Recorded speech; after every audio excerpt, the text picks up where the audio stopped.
Good evening. ঘড়িতে এখন সময় 3টে, আর আমরা এসে পৌঁছেছি ঋষিখোলা রিভার সাইড একটা হোমস্টে আছে সেখানে।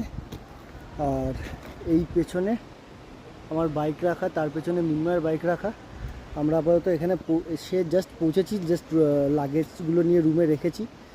আর এই মুহূর্তে আমরা আপাতত লাঞ্চ করব, লাঞ্চ ফাঞ্চ করে তারপর বিকালবেলা হয়তো পেছনে যে নদী দেখা যাচ্ছে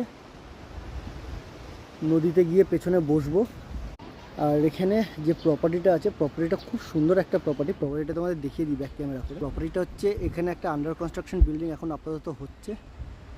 আর এইটা হচ্ছে আমাদের থাকার জায়গা। ওই ওপরের যে জানলাটা দেখতে পাচ্ছ ওইটা হচ্ছে কি আমাদের রুম। সেখান থেকে ভিউ হচ্ছে এই রকম। বাইকটা দেখালাম, বাইকটা এখানেই আছে। এরকম জায়গা, একটা সুইমিং পুল আন্ডার কনস্ট্রাকশন এটাও হবে।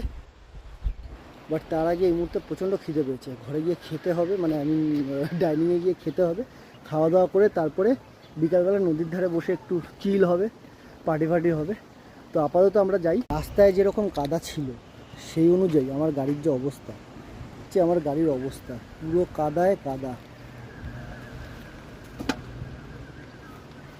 পুরোটা কাদা দুদিকে। এই হচ্ছে সিটের অবস্থা, এই হচ্ছে গাড়ির আমার অবস্থা,